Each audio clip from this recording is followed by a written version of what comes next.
Hey guys, welcome back to Auto Repair guys. Thank you guys for watching and subscribing to the channel. Today will be super helpful video to any of you having a car guys. You replace the AC compressor, you tested the AC pressure switch, you checked fuses, relays, and after the AC compressor replacement your AC air conditioning still does not work and you want to know what causes the air conditioner not to work. Stay with us, we'll explain that, and one simple fix that will just take you less than probably a couple of minutes to fix it on your own guys. All that will be covered in this video today. Before we start, let me tell you a little bit about us. Every single car we get here at the garage, we try to make at least 200 to 300 free repair videos. Why we do that? Simply because our mission in the shop is to save you as much money as we can. All we need guys in return, please subscribe to the channel, like the video, that way we can keep making these absolutely free videos for you. Now, if you guys need to buy any parts, tools for a good price, quick shipping, you want to save quite a bit of money, check out the link in the description of the video below. That's where we get all our tools and supplies from. So let's go ahead and explain what we have specifically here. Doesn't matter what car you have guys, okay? Modern cars are complicated nowadays. Not all of them will use that procedure, but quite a few. We use it on Mercedes, on a BMW, on an Audi, on a Ford. We use it on multiple cars guys.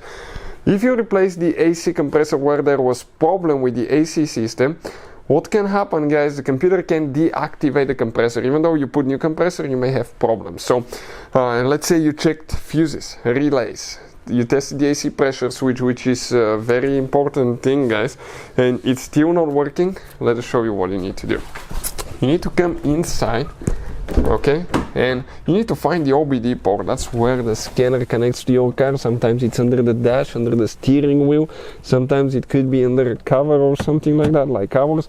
That's the OBD port. The scanner, okay guys, that we will be using, it's the Think 2. This is probably one of the best scanners for the price. I'll put the link in the description of the video below exactly which one it is, but these two can access every computer system in your car, read codes, see live data, delete codes, do programming, special tests, functions, things like that guys. Amazing too. All we have to do, turn the ignition switch on. This is the app that we'll be using guys, Think Car. We'll click all system diagnostics, VIN decoding. It will connect, communicate with the device. It will tell us which vehicle we have by decoding the VIN number. It should say 40 Max 2013 model. So that will take just a couple seconds. Okay, perfect. Now you just follow the screen instructions. Excuse me. So we need to go to make sure that set ignition switch to on. Ours is already on. Now we're just waiting to establish communication with all the computers, and there quite a few guys. This is just a Ford and it has probably at least 30 computers. BMW, Mercedes, Audi, Volkswagen, you don't want to know how many they have. Okay, even from the older models, they used to have quite a few. Here you can do health report, system scan, system selection, special functions, model programming and more stuff, but under model programming you can do multiple things by the way, so you can see it's really cool. But you can go to special, to system selection. Here guys, okay, one thing I would recommend to test the AC pressure switch. We have a video that explains how to test AC pressure switch, but go to air conditioning control module.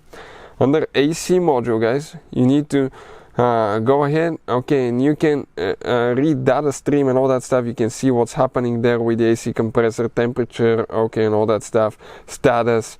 So really cool features guys. It can tell you that it's overcurrent, undercurrent, overpower, the internal temperature of the compressor, all that stuff. Diagnostic trouble codes. If you have a code, that's a problem guys. Data range failure counter, okay, 1. So what you need to do guys, it will tell you even the RPMs on some AC compressor when it turns on. We'll go out of here, okay, and we'll select read fault codes. That's what you need to do guys.